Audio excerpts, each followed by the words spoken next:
कुठून आलेले आहे तुम्ही? बीड जिल्हा पाटोदा तालुका आदर्श चुंबळी गाव माझं. बीड जिल्हा पाटोदा तालुका आदर्श चुंबळी गाव. काय काय भावना आहे मनोज जरांगे बद्दल तुमची? आरक्षण घेऊनच यायचे. छत्रपती शिवरायांचा तर आता मुंबईला जात आहे, किती संख्येने लोक असतील? आता एक कोट तर गुणरत्न सातवते यांनी कोर्टात याचिका दाखल केलेली आहे की मनोज जरांगेंना मुंबईत येऊन देऊ नका, मराठा समाजाला मुंबईमध्ये येऊन देऊ नका. काय सांगता गुणरत्न सातवते बद्दल? त्यांनी जी याचिका दाखल केली. आम्ही सांगणार बाबा, आम्ही शेतकरी समाज आहे. शेतकरी बांधवांना आरक्षण प्रमाणपत्र दिल्याशिवाय आम्ही माघारी जाणार नाही. ते पाटलावर असे बेछूट आरोप करतात, शिव्या वगैरे पाटलांना जे चालू होते ओबीसी नेत्यांकडून. तर मग मराठा समाजातील एक आजोबा म्हणून तुम्ही कसं बघता? आम्ही मराठी समाजा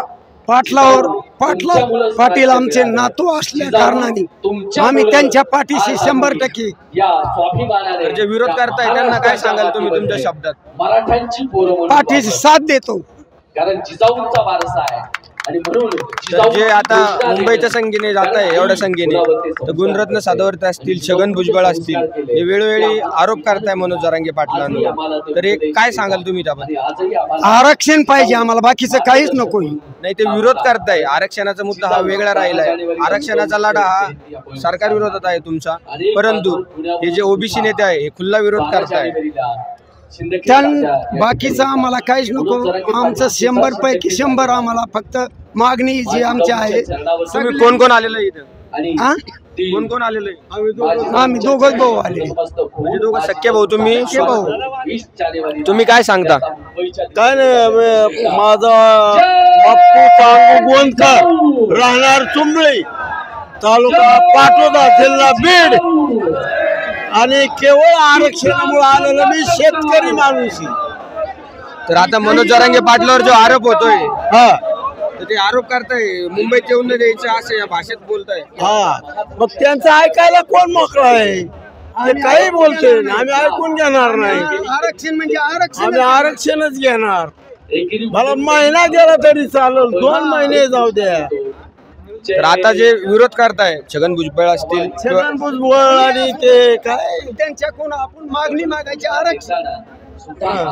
छगन भुजबळ जरी सत्तेत असले तरी ते मराठा समाजाच्या विरोधात असतील किंवा मनोज जरांगे पाटील यांच्या विरोधात बोलत असतील. बाकीचं घेणं देणं नाही आपल्याला. फक्त आपल्याला मानधंदी पाहिजे, ते सर्वच पूर्ण समान पाहिजे.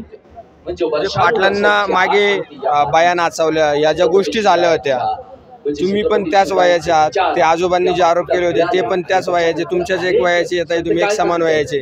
तर त्या बाबांनी आरोप केला होता पाटलांनी बाया नाचवल्या, जमिनी गेल्या, म्हणून आज ते असं याच्यावर आले. आमची भावना ती नाही ना. आमची भावना म्हणजे सत्य योजनात जिजाऊ मातेच्या पाठीमागे चालली पाहिजे छत्रपती शिवाजी. तर जे आरोप केले होते त्या बाबांनी, पाटलांनी बाया नाचवल्या वगैरे, तर काय सांगाल त्याच्यावर? सांगायला म्हणजे आम्ही फक्त मुद्दा हाच आहे, घरी गाई गुर म्हशी, आम्ही शेतकरी माणसं, लोक विश्वासावर टाकून मोकार आलेलो आहे.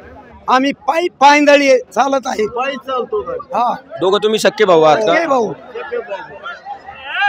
तर आता हे बघू शकता, दोघं सख्खे भाऊ मनोज जरांगे पाटलांसोबत लढा देण्यासाठी मुंबईच्या दिशेने निघालेले आहे. हे आता दुर्मिळ चित्र आपल्याला बघायला मिळत आहे.